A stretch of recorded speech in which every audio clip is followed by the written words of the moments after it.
প্রিয় দর্শক, যে যেখানে আছেন, সুস্থ আছেন, সতর্ক আছেন, সাবধানে আছেন, এই প্রত্যাশাটুকু নিয়েই শুরু করছি আজকের metro time to the point. আর আমি সঙ্গে রয়েছি সোমা ইসলাম। আজকে আমরা আলোচনা বিষয় নির্ধারণ করেছি, যে বিষয়টি আলোচনা করব সেটা হলো শুরু হলো আশঙ্কার জুলাই। প্রত্যেকটি মাস যখন আসে না, তখন আমরা সেই মাসকে বলছি এটা জুলাই মাস। জুলাইয়ের আগের মাসটা যখন ছিল, তখন স্বাস্থ্য বিশেষজ্ঞরা বললেন যে এটা আশঙ্কার মাস। আসলে কোন দিকে আমরা যাচ্ছি এবং এই জুলাইটাকে কেন বলা হচ্ছে এটা অতি আশঙ্কার মাস? কারণ হয়তো তারা ব্যাখ্যা বিশ্লেষণ করে দেখেছেন এই জুলাই মাসে কিন্তু আজকে থেকে দেখতে পাচ্ছি যে সন্ধ্যা 7টা পর্যন্ত মার্কেটগুলো, দোকানপাটগুলো খোলা আছে, যেটা তা গতকালেও ছিল না, বিকাল 4টা থেকে বন্ধ হয়ে যেত। এবং এই মাসেই কিন্তু আমাদের কোরবানি ঈদ, আর কোরবানি ঈদ উপলক্ষেই পশুর হাট বসবে। সব কিছু মিলিয়েই সামনে কি হবে এই বিষয়গুলো জানতেই আজ আমাদের metro time to the point. আর সেই কারণে আজ আলোচনা শুরু হলো আশঙ্কার জুলাই। আমাদের সঙ্গে আজকে সম্মানিত দুজন অতিথি আমাদেরকে সময় দিয়েছেন আলোচনার জন্য। তাদের দুজনের সাথে আমরা আপনাদের কাছে পরিচয় করিয়ে দিচ্ছি। আমাদের আজকের অতিথি প্রফেসর A.K. আজাদ খান, প্রেসিডেন্ট বাংলাদেশ ডায়াবেটিক সমিতি, chairman governing body Ibrahim medical college. Sir, আপনাকে স্বাগত জানাচ্ছি। আমাদের সঙ্গে আছেন ডক্টর মোহাম্মদ এনামুর রহমান এমপি, দুর্যোগ ব্যবস্থাপনা ও ত্রাণ প্রতিমন্ত্রী। দুজনকে মেট্রো টাইম টু দ্য পয়েন্টে স্বাগত জানাচ্ছি। কিন্তু আলোচনাটা আমি শুরু করতে চাই প্রফেসর A.K. আজাদ খান স্যারকে দিয়ে। স্যার, আপনি কি আমার কথা শুনতে পাচ্ছেন? একদম পরিষ্কার। স্যার, তাহলে শুরু করি আলোচনাটা। সেটা হচ্ছে, প্রথমেই যেটুকু আপনার কাছে জানতে চাইবো, প্রত্যেকটি মাস আসার আগেই আমরা শুনতে পাই যে এই মাসটি বেশি, এই মাসেই পিক, এটাই ঊর্ধ্বমুখী, এখানেই আশঙ্কা বেশি। ঠিক আজকে জুলাই আসার আগে কিন্তু আমরা জানতে পেরেছি যে জুলাইটাও একটা আশঙ্কার মাস। কারণ পরিসংখ্যান কিন্তু স্যার বলছে জুন মাসে মৃত্যু এবং আক্রান্ত মে মাসের 2.5 গুণ বেশি। সংক্রমণ কমার পরিবর্তে স্যার এটা প্রতিদিনই ঊর্ধ্বমুখী হচ্ছে। আশঙ্কা যদি স্যার জুলাই হয়ে থাকে, তাহলে জুলাইয়ে এই করোনাকে প্রতিরোধ করবার জন্য আমরা কি ব্যবস্থাটুকু কি নিয়েছি? আমাদের প্রস্তুতির কি যথেষ্ট, কিংবা যেটুকু জায়গায় ঘাটতি আছে সেগুলো পূরণ করবার জন্য করণীয়টা স্যার কি?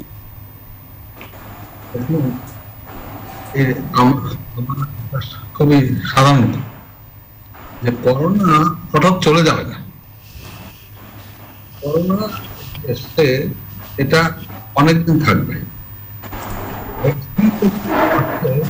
তাড়াতাড়ি যাবে, না হলে করোনা অনেকদিন থাকবে। কিন্তু এই কথা নিশ্চিত করে বলা যায় যে করোনাতে মানব জাতি ধ্বংস হয়ে যাবে, আমরা আবার সুস্থ স্বাভাবিক জীবনে ফেরত আসবো। এখন বাংলাদেশের কথা হচ্ছে যে আমরা কি পিকে পৌঁছেছি, কমতে শুরু করছে, কতদিন থাকবে, এই সমস্ত এটা সঠিক পরিসংখ্যান দিতে গেলে উপত্য দরকার, যে ওরকম উপত্য আমার দেশে নাই। তাহলে আরো বেশি সংখ্যক মানুষকে টেস্ট করার প্রয়োজন ছিল এবং তার থেকে অ্যানালাইসিস করার প্রয়োজন ছিল। কিন্তু যে তথ্য রোজ সরকার দেয়, অনেকেই সংখ্যা যে মারা গেছে সেটা দেখে ঘাবড়ে যাচ্ছে, এটা ঠিক। কিন্তু আমি মনে করি যেটা দেখা দরকার যে যতজন টেস্ট করেছে তার মধ্যে কত পার্সেন্ট পজিটিভ পাওয়া গেছে, সেটা আমি খেয়াল করে দিচ্ছি গত কয়েকদিনে সেটা একই জায়গায় আছে, যে এতজন টেস্ট করেছে এতজন, তার মধ্যে এতজন, পার্সেন্টেজ ওই রকম 21-22% আছে।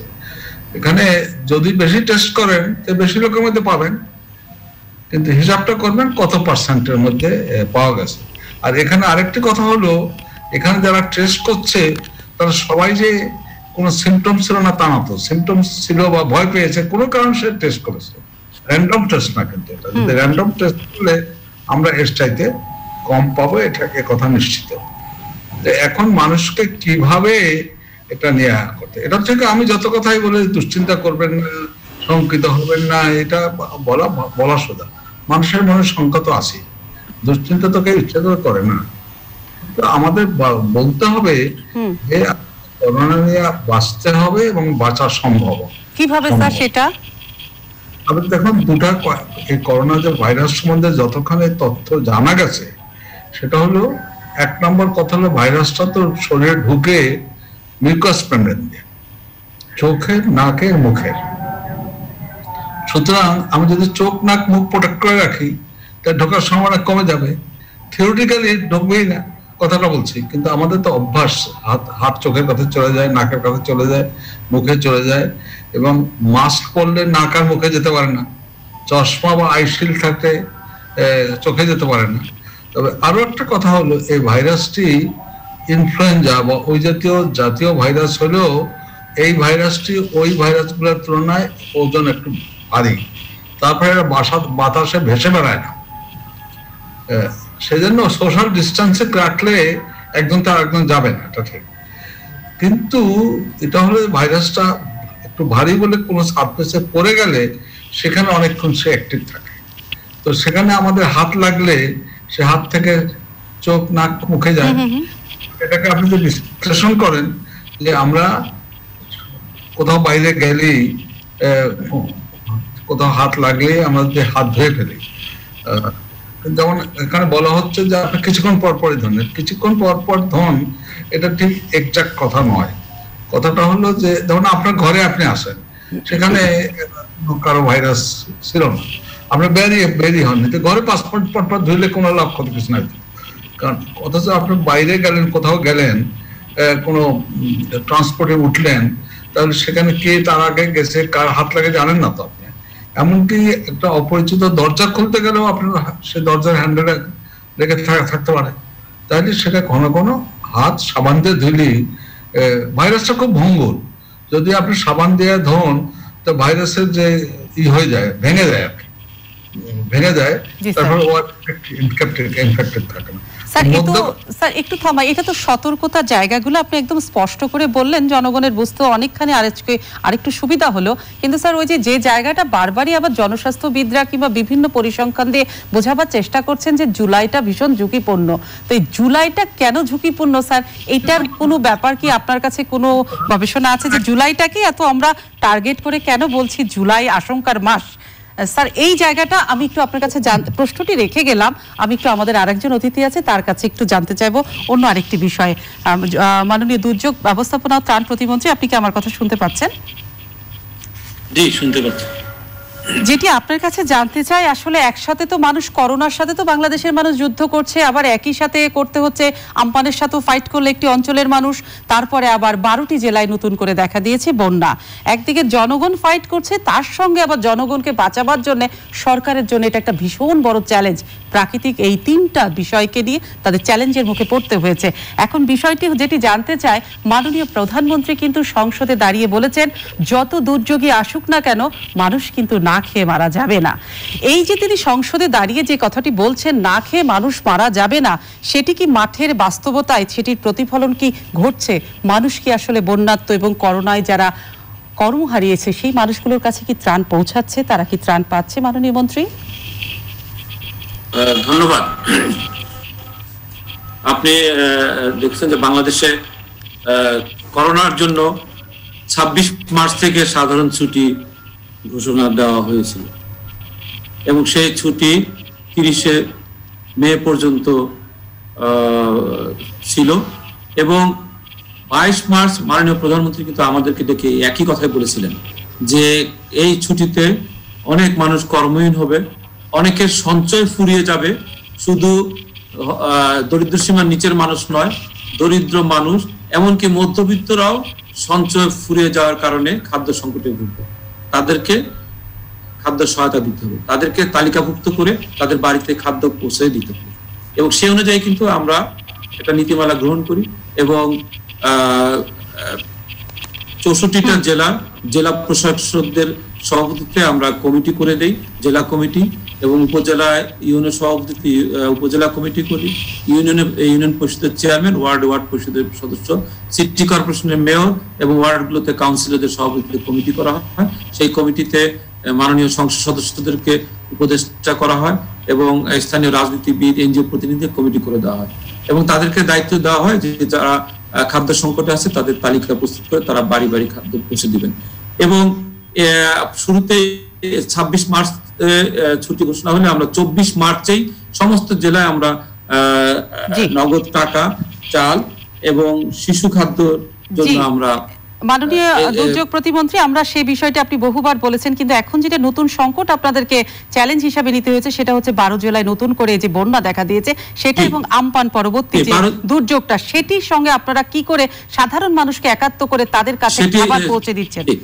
পানি সম্পদ মন্ত্রণালয়ের বন্যা পূর্বাভাস যে আমাদেরকে দিয়েছিল সেটা প্রায় 7 দিন আগের কথা। সেই পূর্বাভাস পেয়ে আমরা কিন্তু এই শুধু এই 12টি জেলা না, বন্যা প্রবণ যে জেলাগুলো আছে সেই জেলাগুলোর জেলা প্রশাসকদের সাথে আমরা সভা করে তাদেরকে আমরা প্রস্তুত হতে বলি। সেই অনুযায়ী জেলায় যে দুর্যোগ ব্যবস্থাপনা কমিটি আছে তারা সভা করে বন্যা কবলিত জনগণকে নিরাপদে আশ্রয় সরিয়ে আনা, খাদ্য সহায়তা দেওয়া এবং করোনার কারণে সামাজিক দূরত্ব বজায় রাখা, স্বাস্থ্যবিধি মেনে চলা, মাস্ক পরা, তাদেরকে শুকনো পানি সরবরাহ করা, ওয়াটার পিউরিফিকেশন ট্যাবলেট দেওয়া, তাদের স্বাস্থ্য সুরক্ষার জন্য মেডিকেল টিম করা, নিরাপত্তার জন্য নিরাপত্তা বিভাগকে দায়িত্ব দেওয়া, পুলিশ প্রশাসনকে দায়িত্ব দেওয়া, এগুলো সিদ্ধান্ত নেওয়া হয় এবং সেই অনুযায়ী কাজ করা হচ্ছে এবং আশ্রয় কেন্দ্রগুলোকে প্রস্তুত করা হচ্ছে। একই সাথে আমরা করোনা কালীন সময়ে যে পরিমাণ খাদ্য সহায়তা এবং নগদ অর্থ দিয়েছিলাম তার একটা বিশাল মজুদ তাদের কাছে ছিল, সেগুলো তারা তাৎক্ষণিকভাবে যেখানে প্রয়োজন সেখানে সরবরাহ করেছে। এছাড়া আমরা গত 28 তারিখে আমরা সুনামগঞ্জ, বগুড়া, জামালপুর, রংপুর, গাইবান্ধা, নীলফামারী, কুড়িগ্রাম এই 7টি জেলায় কিন্তু আমরা 100 মেট্রিক টন করে চাল এবং 10 লক্ষ এবং 5 লক্ষ টাকা করে আমরা বরাদ্দ দিই। মোট আমরা 460 মেট্রিক টন চাল এবং 37 লক্ষ টাকা দিয়েছি। এরপরে আবার কিন্তু সিলেট এবং লালমনিরহাটের জেলা প্রশাসক জানালেন যে সেখানেও পানি বেড়েছে, সেখানেও আমরা 100 মেট্রিক টন চাল এবং 5 লক্ষ টাকা আমরা দিয়েছি। এটা হলো 29 তারিখে। এখন পর্যন্ত যে বরাদ্দ দেওয়া হয়েছে এটা দিয়ে ত্রাণ কার্য চলছে এবং আমাদের কাছে পর্যাপ্ত নগদ টাকা, চাল এবং শুকনা খাবার মজুদ আছে, শিশু খাদ্যের জন্য অর্থ মজুদ আছে, এমনকি বন্যা এবং ঘূর্ণিঝড়ে আমরা গবাদি পশুর জন্য খাদ্য সহায়তা দিয়ে থাকি, সেখানেও আমাদের অর্থ মজুদ আছে। যদি আশ্রয় কেন্দ্রে যেতে হয়, গবাদি পশুদেরকে যদি আশ্রয় কেন্দ্রে প্রতিস্থাপন করতে হয়, স্থানান্তর করতে হয়, তাহলে সেখানে আমরা গবাদি পশুর জন্য খাবার দিব। আমরা 2019 সালেও একটা দীর্ঘমেয়াদী বন্যা মোকাবেলা করেছি। মাননীয় প্রতিমন্ত্রী, আপনি কিন্তু একদম পুরোপুরি স্পষ্ট করে আপনাদের প্রস্তুতির কথাটা জানিয়ে দিলেন যে বন্যা কবলিত স্থানগুলোতে আপনারা কি ব্যবস্থা নিয়েছেন, কি পাঠিয়েছেন। কিন্তু এখন বিষয় হচ্ছে যে তাকে এখান থেকে বোঝা গেল একটি মানুষও অনাহারে মারা যাবে না, কিন্তু ওই সমস্ত স্থানগুলোতে বন্যা এবং প্রাকৃতিক দুর্যোগের সঙ্গে যারা লড়াই করছে, বানে ভেসে যাওয়া মানুষগুলো, তাদের কিন্তু সামাজিক দূরত্ব বলতে কিছুই থাকছে না। কিন্তু সেই যে সামাজিক দূরত্বটা থাকছে না, সেই ক্ষেত্রে সেই সমস্ত জায়গার মানুষজন কেউ না খেয়ে মারা যাবে না, কিন্তু যদি চিকিৎসার অভাবে মারা যায় সেই ক্ষেত্রে করোনা মোকাবেলা করবার জন্য আপনাদের ওখানে প্রস্তুতিটা কি? কারণ সামাজিক দূরত্ব, শারীরিক দূরত্ব বলতে তো কিছুই নেই এখানে, সেই ব্যবস্থাটা আসলে কি রেখেছেন? আমি কিন্তু আপনাকে প্রথমে বলেছি যে জেলা দুর্যোগ ব্যবস্থাপনা কমিটি যে সিদ্ধান্তগুলো নিয়েছে তার মধ্যে একটি সিদ্ধান্ত আছে যে করোনা সংক্রমণ প্রতিরোধের জন্য নিরাপদ দূরত্ব বজায় রাখবে, সেজন্য আশ্রয় কেন্দ্রের সংখ্যা বাড়াতে হবে। যেমন আমপানে আমরা গত বুলবুলে আমরা 5700টি মাত্র আশ্রয় কেন্দ্র খুলেছিলাম, কিন্তু আমপানে এই করোনার কারণে 14,667টি আশ্রয় কেন্দ্র, 3 গুণ আশ্রয় কেন্দ্র করতে হয়েছে এই সামাজিক দূরত্ব বজায় রাখার জন্য। এবারও আমরা করোনা মোকাবেলায় কিন্তু সেইভাবে ইনস্ট্রাকশন দিয়েছি এবং বলেছি যে আমরা যে অর্থ বরাদ্দ দিচ্ছি সেখান থেকে মাস্ক ক্রয় করে মাস্ক সরবরাহ করবে এবং স্যানিটাইজার দিবে। কাজে আমরা কিন্তু সেই জিনিসটাকে গুরুত্ব দিচ্ছি, যার ফলে আশ্রয় কেন্দ্রগুলোতে কিন্তু সংক্রমণের সেই সংখ্যাটা খুব একটা থাকছে না। জি, আপনি আমাদের সঙ্গে থাকুন। আমি একটু প্রফেসর এ কে আজাদ খান স্যারের কাছে যেতে চাই। স্যার, আপনি আমার কথা শুনতে পাচ্ছেন? স্যার, আপনি সচেতনতার কথা বলছিলেন, সতর্কতার কথা বলেছিলেন প্রথমেই, কিন্তু যে বিষয়টি বলতে চাচ্ছি যে সকলেই যেহেতু বলছে যে জুলাইটা আশঙ্কার মাস, সেই আশঙ্কার অনেকগুলো কারণ আছে। একদিকে বিভিন্ন অঞ্চলে বন্যা আছে, তারপরে আমপানের ক্ষতিগ্রস্ততা আছে, তারপরে সামনে কোরবানি ঈদকে কেন্দ্র করে পশুর হাট, এবং এই পশুর হাট যেন কমিয়ে দেওয়া হয় সেজন্য কিন্তু আজকে আমরা দেখেছি আওয়ামী লীগের সাধারণ সম্পাদক জনাব ওবায়দুল কাদের সাহেবও একটা আহ্বান করেছেন যেন হাট কমিয়ে দেওয়া হয়। তো এই সমস্ত বিষয় যখন এই করোনার মধ্যে আমাদের সামনে দাঁড়িয়ে আছে, তো এই জায়গাটাকে আমরা তো এখনো ফেস করিনি। জুলাই মাসের এই জায়গাগুলোতে ফেস না করেই আমরা কিন্তু বলছি যে জুলাই আমাদের আশঙ্কার মাস, সামনে তো আমাদের এই জিনিসগুলো ঘটে যাবে। তার মানে কি জুলাইয়ের চেয়েও বেশি আশঙ্কা স্যার তাহলে আগস্টে ঘটবে? দেখুন, এটা তো একটা গেস ওয়ার্ক, তাই না? যদি মানুষ সচেতন হয়, আরো সচেতন হয়, তাহলে ঘটবে না, এটা ঠিক। কিন্তু মানুষের হিউম্যান বিহেভিয়ার তো তার ফলে ঘটার সম্ভাবনা তো আছেই। সেজন্য আমরা এই প্রোগ্রামের মাধ্যমে বিভিন্নভাবে মানুষকে সচেতন করতে হবে। আমি একটু এই প্রোগ্রামটা শুরু হওয়ার আগেই বলতেছিলাম, যেমন কোরবানিতে আমি নিজে স্বতঃপ্রবৃত্ত হইয়া মুক্তির সাথে আলাপ করেছিলাম, কারণ আমরা ডাক্তারদের তো মানুষকে খালি চিকিৎসা না, অন্য কিছু অ্যাডভাইস নেয় তো, যে এই কোরবানির সময় কি করবে।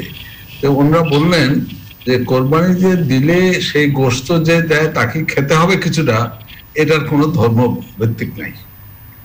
আপনি কোরবানি আপনার টাকা দিয়া কেউ যদি দিয়ে দেয় এবং আপনি যে নামগুলো দিতে চেয়েছেন তা দিয়ে দেবে, কোরবানি হয়ে গেল।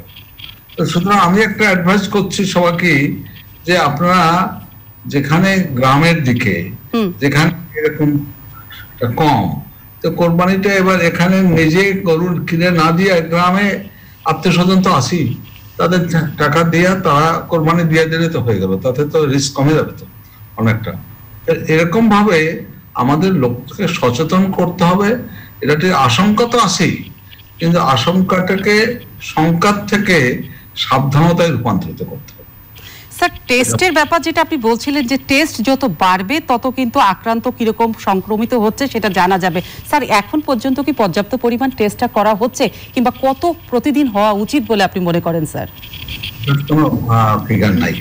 এটা আপনি যদি সবাইকে টেস্ট করতে পারেন আরো ভালো। এটা তো থিওরিটিক্যাল কথা হচ্ছে। পৃথিবীতে দেশ আছে ধরে ধরে টেস্ট করছে, কিন্তু আমাদের ক্ষমতা তো সীমিত, তাই না?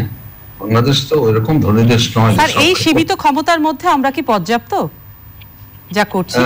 এটা তো আপনি নিজেও বুঝেন যে পর্যাপ্ত নয়, আরো টেস্ট।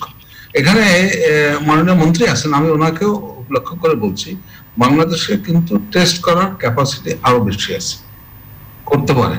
কারণ সরকারের কন্ট্রোলে আরটিপিসিআর মেশিন অনেক আছে তো বিভিন্ন জায়গায়, সেগুলো কমিশন করা হয় না, এক নম্বর। দ্বিতীয় নম্বর হলো, এই যে আরটিপিসিআর মেশিন যে আছে সেটাকে যদি আমরা অটোমেটিক ব্যবহার করি, তাহলে টেস্ট ক্যাপাসিটি বেড়ে যায়। এবং সাধারণ মানুষের মধ্যে একটা ধারণা আছে যে বেশি ল্যাবরেটরি দরকার, আসলে তা কিন্তু নয়। বেশি টেস্ট ফ্যাসিলিটি দরকার। একটা ল্যাবে যত টেস্ট করা যায় অত টেস্ট করা হয় না এখন, এক নম্বর। দ্বিতীয় নম্বর হলো আপনার দরকার টেস্টের ব্যবস্থা করা। আমি ডায়াবেটিক্স হইয়া সমিতির একটা কথা বলছি, এখানে মাননীয় মন্ত্রী আছেন, উনি জানেন যে আমরা বিজেপির সাথে একটা এমইউ সই করেছি, ওদের করবো। সুতরাং আমরা কিন্তু, ওরা চেয়েছিল 5টা ল্যাব করতে, আমরা তাদের সক্ষম হয়েছি যে 5টা ল্যাব করলে টেস্টের ভালো হবে তা নয়, 2টা ল্যাবে 5টা ল্যাবে বেশি টেস্ট করা যাবে। আমার দরকার স্যাম্পল কালেক্ট করে ল্যাবে নিয়ে আসা। এবং দেখুন, বাংলাদেশে এমন কোনো জায়গা নাই যেখান থেকে স্যাম্পল কালেক্ট করে 24 ঘন্টার মধ্যে ঢাকা আনা যায় না। এবং আমরা ডায়াবেটিক সমিতি গতকালকেই বাংলাদেশের সমস্ত অ্যাফিলিয়েটেড অ্যাসোসিয়েশনকে চিঠি রেখেছি যে তোমরা যারা টেস্ট করাতে চাও আমরা ব্যবস্থা, ওখান থেকে স্যাম্পল কালেক্ট করে ঢাকা নিয়ে এসে ওই দিনের মধ্যে টেস্ট রেজাল্ট দিয়ে পাবো। মানে আমাদের এই সমস্ত কথাগুলা কল্পনা আনতে হবে। সরকার যে অ্যান্টিবডি র্যাপিড টেস্ট কথাও চিন্তা করা হবে, এটা আমি মনে করি আগের থেকে করলে আর একটু ভালো হতো। তাহলে এটা পুরানো কথা বললে কাসন্দি খেলে আরেকটা যেটা বিষয় স্যার আরেকটু জানতে চাই, যে অনুষ্ঠান তো শেষের পথে প্রায়, আমাদের ছোট অনুষ্ঠান এটি, যে স্যার সারা দেশে কিন্তু এই কোভিড এর কারণে অন্যান্য যে নরমাল অসুখগুলো সেটা কিন্তু হসপিটালগুলো রোগীদেরকে ফিরিয়ে দিচ্ছে। এটা বহু পুরনো, প্রায় 3 মাস ধরে অভিযোগ চলছে। সুরাহাট ঠিক খুব একটা হয়নি, কিন্তু সবাই তো বলছে হার্টের পেশেন্ট, ডায়াবেটিক্সের পেশেন্ট যারা, তাদের জন্য করোনা সংক্রমিত হওয়ার এবং ঝুঁকিতে থাকার সবচেয়ে বেশি। তো স্যার, আপনাদের সারা দেশে যে ডায়াবেটিক যে শাখাগুলো আছে যেগুলো, সেখানে কি তারা পর্যাপ্ত প্রস্তুতি রেখেছে, নাকি অন্যান্য হসপিটালের মতো ডায়াবেটিক্সের সেবা নিতে আসলে তাদেরকেও হসপিটাল থেকে ফিরে যেতে হচ্ছে স্যার? কথা হলো যে বাংলাদেশ মেইন ডায়াবেটিক সমিতি এটা সবসময় খোলা ছিল, আমরা সব অসুখের জন্য খোলা আছে। আমরা আমাদের যে দারুসালাম সাইটে শনিবার বিকাল থেকে একেবারে up to standard corona care unity খুলতে যাচ্ছে এবং আমরা সমস্ত ডায়াবেটিক অ্যাসোসিয়েশন সমস্ত অ্যাফিলিয়েটেড অধিভুক্ত সমিতিগুলোকে তাদের পিপিই প্রোভাইড করছি, মাস্ক প্রোভাইড করেছি এবং তাদের খোলা রাখতে বলছি। যেমন এখন বলতেছি যে তোমাদের ওখানে যদি পর্যাপ্ত পরিমাণ টেস্টের ফ্যাসিলিটি না থাকে তাহলে আমরা টেস্টটা ওখানে করার ফ্যাসিলিটি করে দেবো। আমাদের সবাই একত্র হয়ে, আমি একটা কথা বলে শেষ করি যে পুষার কাশন্দি ঘেটে লাভ নাই, আমার লাভ নাই যে কি করলে ভালো হইতো, কি করলে করা হয় না, সে তো আছে আপনার সাথে বিচার্য বিষয় আছেই তো, কিন্তু আমরা এখন তো কি করতে পারি সেখানে আগে। স্যার কি করতে পারি সেই জায়গাটা আপনি আমাকে জানাবেন। আমি একটু যেতে চাই আরেকজন অতিথির কাছে, ফিরে এসে এটা কিন্তু আমাকে জানাবেন স্যার কি করা উচিত এই মুহূর্তে, করণীয়টা। মাননীয় মন্ত্রী, আমায় শুনতে পাচ্ছেন আপনি? সকলেই বলছে সামনে কোরবানি ঈদকে কেন্দ্র করে যে আবার পশুর হাট বসবে, সেটা হচ্ছে আর একটা আত্মঘাতী সিদ্ধান্ত হয়ে যাবে। আপনি সাভারের নির্বাচনী যে আসনের সংসদ সদস্য, সেখানে তো নিশ্চয়ই এবার পশুর হাট বসবে, এবং কতগুলো আপনারা এবার করছেন সেটা যদি একটু জানাতেন, এবং সেই জায়গায় সতর্কতাগুলো কি, এবং শুধু তো মানে নির্দিষ্ট স্থানেই বসে না, অলি গলিতেও আমরা দেখি পশুর হাট বসে যেতে। তো এইবার এটা না করলেই বা কি হতো, আর কতটা পরিসরে আপনারা করতে যাচ্ছেন? ধন্যবাদ। আমরা সাভারে প্রশাসন যার আছে এবং সাভার প্রশাসন ঢাকা জেলা সহ আমরা সবসময় কাজ করি, ঢাকা জেলা প্রশাসক সহ আমরা আলোচনা করেছি। এখন পর্যন্ত আমরা কিন্তু কতটা হাটকে অনুমতি দেবো এটা সিদ্ধান্ত হয় নাই, কারণ সরকার এবার কোরবানি হাট সিদ্ধান্ত নিয়েছে সংখ্যা কমিয়ে দিবে, সেখানে আবেদনের প্রেক্ষিতে কতটা অনুমতি দিবে সেটার উপর নির্ভর করে কথা বলতে হবে। আর আজকে সিদ্ধান্ত হয়েছে যে গরুহাট পরিচালনা করার জন্য, এই করোনা সংক্রমণ রোধের জন্য একটা নীতিমালা সরকার তৈরি করবে। সেই নীতিমালা তৈরি হওয়ার পরে গরুহাটের অনুমোদন প্রক্রিয়াটা শুরু হবে। সেজন্য এখন পর্যন্ত আমরা সিদ্ধান্ত নিতে পারি নাই কতটা হাট করব, কিভাবে হাট হবে, সেটা এক্সপার্ট যারা আছে তারা বসবেন, তারা নীতিমালা তৈরি করে দিবেন। আমি মনে করি যে যদি বৈজ্ঞানিক ভিত্তির উপর দাঁড়িয়ে তারা যদি নীতিমালা গ্রহণ করে, সেটা হাটের সাথে করোনা সংক্রমণটাও প্রতিরোধে সহায়ক হবে।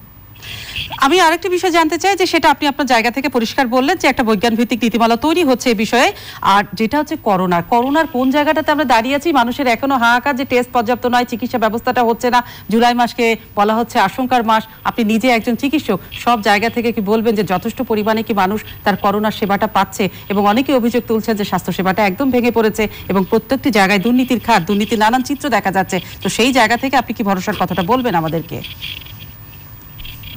ধন্যবাদ। আমরা যদি বিশ্বের সব দেশের দিকে তাকাই তাহলে দেখেছি যে 100 দিনের পরে কিন্তু 100 দিনের মধ্যে সব জায়গায় পিকে উঠেছে এবং 100 দিন পরে এটা করোনা সংক্রমণটা কমে আসছে। আজকে বাংলাদেশে 116তম দিন, 116তম দিন পার হচ্ছে।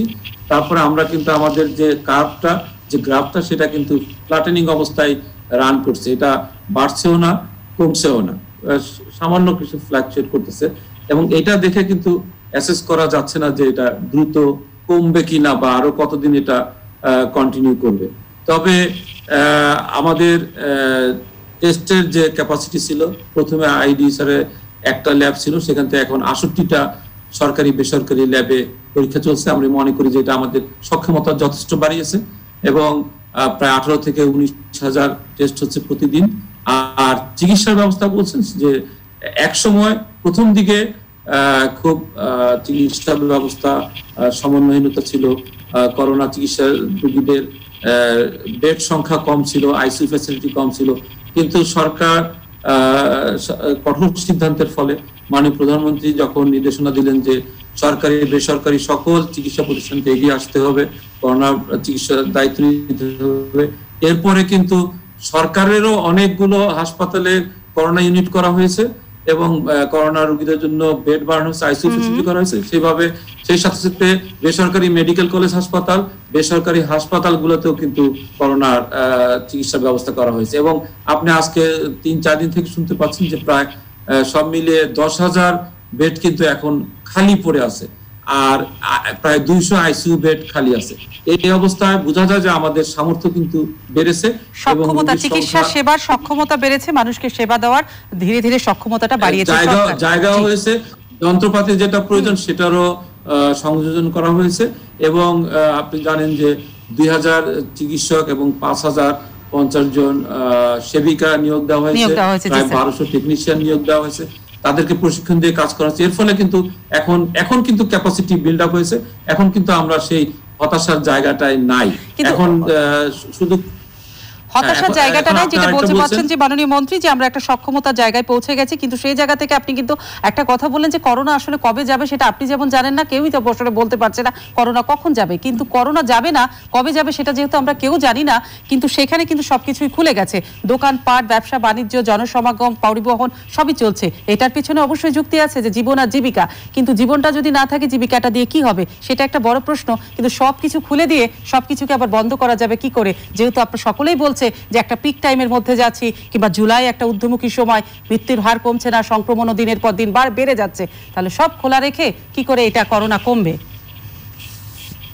এই প্রশ্নটা করলে কিন্তু আমরা উভয় সংকটে পড়ে যাই, কারণ যখন 30শে মের পর থেকে সব খুলে দেওয়া শুরু হলো বা এর আগে গার্মেন্টস যখন চালু দেওয়া হলো তখন থেকে কিন্তু এই প্রশ্নটা উঠছে এবং এই প্রশ্নের উত্তর কিন্তু সবাই একটাই দিয়েছে যে জীবন জীবিকার জন্য একদিকে করোনার সাথে লড়াই করতে হবে, আরেকদিকে জীবিকার জন্য লড়াই করতে হবে। দুইটাই আমাদের মতো একটি মধ্যম আয়ের দেশে, বিপুল সংখ্যক জনসংখ্যার দেশে আমাদের এই জিনিসটা একসাথে চালিয়ে যেতে হবে এবং এই সিদ্ধান্ততেই এখনো সরকার কিন্তু অবিচল আছে, এই সিদ্ধান্তের বাইরে এখন পর্যন্ত যায় নাই, যার ফলে আমরা প্রতিনিয়ত দেখছি যে একটা একটা করে কর্মক্ষেত্র দরজা খুলে যাচ্ছে, নতুন মানুষ ধীরে ধীরে তার কর্মস্থলে যোগদান করছে এবং জীবিকার জন্য তারা সময় ব্যয় করছে এবং সেখানে তাদেরকে সচেতন করার জন্য, স্বাস্থ্যবিধি মেনে চলার জন্য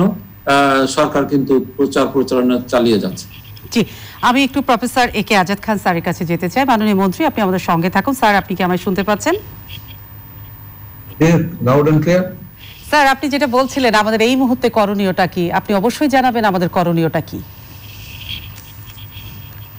এক কথায় বলতে পারি যে এই মুহূর্তে করণীয় সাবধান হওয়া, আরো সাবধান, আরো সাবধান। এই আমরা এবং আমাদের বুঝে নিতে হবে যে এই করোনা নিয়ে বহুদিন বাঁচতে হবে, তো সাবধানতার বিকল্প নেই এটা, এবং সাবধানতা ঠিক অবলম্বন করলে এটা রোধ করা সম্ভব। আমি এখানে একটা খবর দেওয়া ঠিক হবে কিনা তাহলে আমি বলেই ফেলি। আমরা প্রায় 150 লোকের অ্যান্টিবডি টেস্ট করেছি, আজকে টেস্ট, যদি অ্যানালিসিসটা কমপ্লিট হয় না সেখানে দেখছি মোট মানে 10% বেশি লোকের মধ্যে ইমিউনিটি হয়ে গেছে।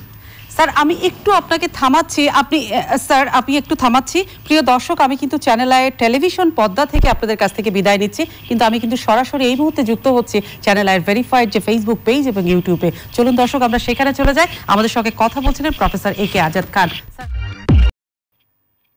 সুতরাং যে আমাদের দেশের মানুষের যে এই ভাইরাসকে প্রতিরোধ করার ক্ষমতা গ্রো করছে, এটা এভিডেন্স বেসড এখন দেখা যাচ্ছে। আমরা যদি যেটা আপনারা শো করলেন যে সবকিছু খুলে কি হবে, সবকিছু খুলে দেওয়া হয়েছে তা ঠিক নয়। আমাদের যে যারা খুলতেছে তাদেরও তো একটা হিসাব নিকাশ আছে, যে না খুললে না খেয়ে মারা যাবে বেশি, তো এটা ব্যালেন্স তো করতে হচ্ছে সেটা। সুতরাং সাবধানতা এবং আমাদের দুই কুল রক্ষা করেই চলতে হবে সেটা। আমি ডায়াবেটিস, আমি একটা উদাহরণ দিয়ে আমি বুঝাবো। ডায়াবেটিকদের রিস্ক বেশি করোনা হওয়ার, আবার হলে সিভিয়ার হয়, তাহলে কি তারা বেশি কি সাবধান হবে? সাবধান হবে এরকম যে একটা বাড়িতে যদি কয়েকজন লোক থাকে, কাউকে ওষুধ কিনতে বাইরে যেতে হবে, ডায়াবেটিক লোকটি না যেয়ে অন্য একটা লোক যাবে।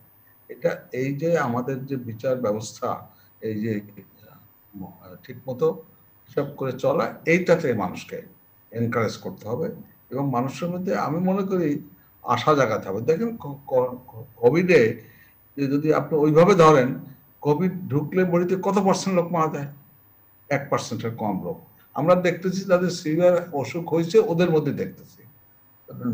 অনেকের কিন্তু কোভিড হয়েছে সে টেরও পায় না। আমি একটা এখানে বলতে চাই, আমার পিয়ন একটু ঘুষঘাস জ্বর হয়েছিল, ও বাড়িতেই ছিল। তারপরে পরশুরা টেস্ট করে দেখে তার কোনো সিমটম নাই, কিন্তু এখনো করোনা করোনা আছে তার। সুতরাং আমি তাকে আইসোলেট করে থাকতে বলছি, কিন্তু তার কোনো সিমটম নাই।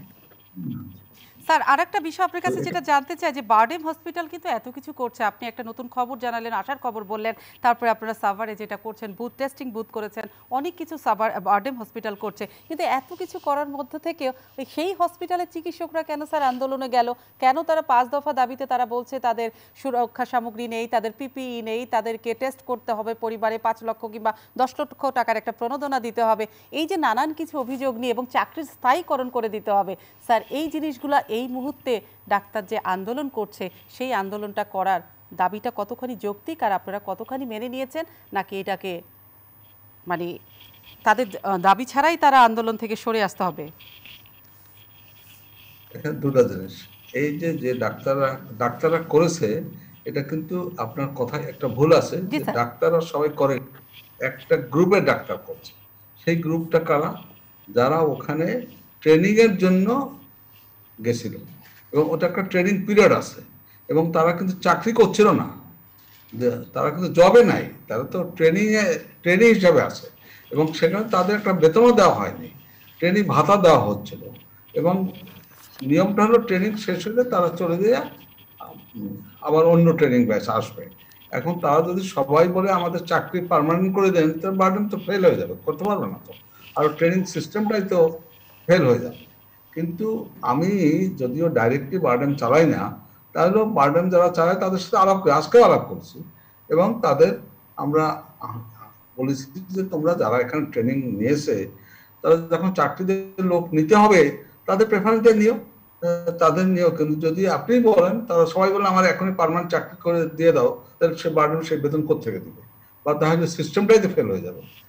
সেটা তো অযৌক্তিক দাবিটা। দ্বিতীয় হলো যে প্রাণোদনা দিচ্ছে, সরকার দিচ্ছে, বার্ডেন তাদের তো সুরক্ষা দিচ্ছে, তারা বলতে দেয় নাই, সেটা হতে পারে না। কারণ আমি তো নিজে সমস্ত বাংলাদেশে অ্যাপ্রিল অ্যাসিস্ট্যান্ট করে তো সুরক্ষা পাঠিয়েছি, হতে পারে না, এটা তো বলার জন্য বলতেছে, তাকে স্যার আপনি আমাদের সঙ্গে থাকুন, আমি একটু মাননীয় মন্ত্রী মহোদয়ের কাছে যেতে চাই। শুনতে পাচ্ছেন আমাকে? প্রত্যেকটা জায়গায় আপনারা ত্রাণ পাঠিয়েছেন, ত্রাণের জন্য প্রস্তুতি, 3 দফা প্রস্তুতি আছে, প্রাকৃতিক দুর্যোগ, করোনা, আমপান এবং বন্যা। এই যে 3টা জায়গায় 3টা বিষয়কে কেন্দ্র করে এই অঞ্চলগুলোতে ত্রাণ গেল, কিন্তু ত্রাণের জিনিস নিয়ে, ত্রাণের অর্থ, ত্রাণের চাল, ডাল এবং শিশু খাদ্য নিয়ে যে অর্থ তছরূপ হবে না, লুটপাট হবে না, তৃণমূলের যারা নেতাকর্মী তারা যে এই বিষয়গুলো নিয়ে আমরা যেটা দেখে থাকি খাটের নিচে মাটির নিচে সব কিছু করবে না, এই যে লুটপাটটা হবে না, সেই জায়গাতে আপনারা কতখানি জিরো টলারেন্সের জায়গায় দাঁড়িয়ে আছেন যে কোনোভাবে মানুষের খাবার, ক্ষুধার্তর খাবার যেন অন্য কারো পেটে না যায়? ধন্যবাদ। দুর্যোগ ব্যবস্থাপনা ত্রাণ মন্ত্রণালয় থেকে যে ত্রাণ সহায়তা এই পর্যন্ত কার্যক্রম চালিয়েছে, সেখানে কিন্তু কোনো অনিয়ম বা দুর্নীতি বা লুটপাট হয়নি। আপনারা যেটা প্রথম দিকে দেখেছেন সেটা হলো খাদ্য মন্ত্রণালয়ের 10 টাকা কেজির যে চাল, ওএমএস এর চাল বলা হয়, সেখানে কিছু কারচুপি হয়েছে। তারপরে শিশু ও মহিলা বিষয়ক মন্ত্রণালয়ের ভিজিডি, ভালনারেবল গ্রুপ ডেভেলপমেন্টের জন্য যে ফান্ড, সেখান থেকে কিছু কারচুপি হয়েছে। এবং টিসিবির তেল আমরা দেখেছি যে অনেকে হাতে পাওয়া গেছে। এগুলো আমাদের মন্ত্রণালয় না, কারণ আমরা তালিকা করে নির্দিষ্ট পরিমাণ খাদ্য বাড়ি বাড়ি পৌঁছে দেওয়ার আমাদের নির্দেশনা দেওয়া হয়েছে। সেখানে কিন্তু চেষ্টা করলো বা চাইলেও সেখানে কোনো কারচুপি করার, অনিয়ম দুর্নীতি করার সুযোগ নাই। আর এছাড়া যে দুর্নীতির ঘটনা ঘটেছে সেটা আপনারা জানেন, আমাদের প্রায় 65,000 জনপ্রতিনিধি আছে, তার মধ্যে 55 জনের নাম এসেছে, এবং তারা কিন্তু গ্রেপ্তার হয়েছে, বরখাস্ত হয়েছে জনপ্রতিনিধিরা, এবং মামলা দায়ের হয়েছে, এবং তাদের বিচারের জন্য কিন্তু বিচার প্রক্রিয়া চলমান আছে। এবং এই সিদ্ধান্ত নেওয়ার পরে, এই শাস্তিমূলক ব্যবস্থা নেওয়ার পরে কিন্তু এটা একদম বন্ধ হয়ে গেছে। এরপরে কিন্তু গত 2 মাসে কিন্তু আমরা আর কোনো ত্রাণ নিয়ে কারচুপির কথা আমরা শুনি না। মাননীয় মন্ত্রী, কারণ মাননীয় প্রধানমন্ত্রী তিনি নিজেও মাননীয় মন্ত্রী, আরেকটা যে অভিযোগ বারবার উঠে যে ত্রাণগুলো বিতরণ করা হয় দলীয় কিংবা স্থানীয় রাজনৈতিক বিবেচনায়, অর্থাৎ তারা যদি নিজ দলের বাইরে অন্য কোনো দল হয়ে থাকে তাহলে সেক্ষেত্রে দুস্থ হলেও তারা ত্রাণটা পায় না। এমন কিছু যদি ঘটনা ঘটে থাকে সে ব্যাপারে আপনাদের নজরদারিটা কি আছে, যে দুস্থ লোক সে যে দলেরই হোক না কেন, অনাহারে যে আছে সে যে দলেরই হোক না কেন, অবশ্যই তার কাছে খাবারটা পৌঁছে যাবে? আমরা এই পর্যন্ত ত্রাণ মাঠ মর্চা থেকে যে রিপোর্ট আসছে সেখানে দেখা গেছে প্রায় 7 কোটির উপরে লোক এই ত্রাণ সুবিধা পেয়েছে 3 মাস। এই 7 কোটি লোককে ত্রাণ দিতে যায় আপনার দলীয় বা বিবেচনা করা, তো আমি মনে করি কোনো সপুষ্টি পাওয়ার কথা না। আচ্ছা, এই অভিযোগটা একেবারে সত্য নয়। এখানে আমরা মানে প্রধানমন্ত্রী নির্দেশ ছিল যার পেটে খাবার নেই, খাদ্য সংকটে যে আছে তাকে তালিকাভুক্ত করতে হবে। সে দিনমজুর হোক, সে রিক্সা চালক হোক, সে ফেরিওয়ালা হোক, সে ভ্যান চালক হোক, সে অতি দরিদ্র গ্রুপের হোক, সে দরিদ্র গ্রুপের হোক, অথবা কোনো মধ্যবিত্ত যদি তার সঞ্চয় ফুরিয়ে যাওয়ার কারণে খাদ্য সংকটে থাকে তাকেও তালিকাভুক্ত করতে হবে, এবং আমরা তাদেরকেও তালিকা করেছি। এরপরে কিন্তু পরিবহন শ্রমিক, তারপরে জুট মিল বন্ধ হয়েছে তাদের সেই শ্রমিক গুলোকেও আমরা কিন্তু তালিকাভুক্ত করেছি। যার ফলে মাননীয় প্রধানমন্ত্রীর যে পরিষ্কার নির্দেশনা যে একটা মানুষও না খেয়ে থাকবে না, খাদ্য কষ্ট থাকবে না, না খেয়ে মারা যাবে না, সেই দিকে গুরুত্ব দিতে হবে। আমরা শুধু সেই নির্দেশনার গুরুত্ব দিয়ে কিন্তু আমরা কাজ করেছি। আমাদের সাথে আমাদের নির্বাচিত জনপ্রতিনিধি, মাননীয় সংসদ সদস্যরা, উপজেলা চেয়ারম্যানরা, ইউনিয়ন পরিষদ চেয়ারম্যানরা এবং আওয়ামী লীগের এবং তার সহযোগী সংগঠনের সবাই কিন্তু একাত্ম হয়ে এই 3 মাস যথেষ্ট কষ্ট করে এই ত্রাণ বিতরণকে সফল করেছে। সেখানে কোনো দলীয় বিবেচনা কিন্তু কোথাও আনা হয়নি। এই অভিযোগগুলো যারা করে কিংবা যারা মনে মনে প্রশ্রয় দেয়, নিশ্চয়ই আজকের আপনার উত্তর থেকে তাদের ব্যাপারটি একদম আপনারা ব্যাখ্যাটি তাদেরকে একটা স্পষ্ট উত্তর দিয়ে দিল এবং আপনি একটা স্পষ্ট ব্যাখ্যা দিয়ে দিলেন। আমি আজকে অনুষ্ঠান শেষ করব। আমাদের যে দুজন অতিথি ছিলেন আজকে, প্রফেসর এ কে আজাদ খান স্যার, আপনাকে অসংখ্য ধন্যবাদ জানাচ্ছি ডক্টর মোহাম্মদ এনামুর রহমান এমপি আপনাকে। এবং দর্শক, শেষে একটি কথাই বলবো, যতই আশঙ্কার মাস জুলাই হোক না কেন, নিজের সতর্কতা সবচেয়ে বেশি জরুরি। আপনি নিজে সতর্ক হলে জুলাই, আগস্ট, সেপ্টেম্বর যেটাই হোক না কেন আপনাকে কাবু করতে পারবে না করোনা। সুতরাং নিজের সতর্কতা নিজের কাছে, আর সরকার তো আছেই। আমি সোমা ইসলাম আজকের মতো metro same to the point থেকে বিদায় নিলাম। সকলে ভালো থাকবেন, সুস্থ থাকবেন, সতর্ক থাকবেন। স্যার, দুজন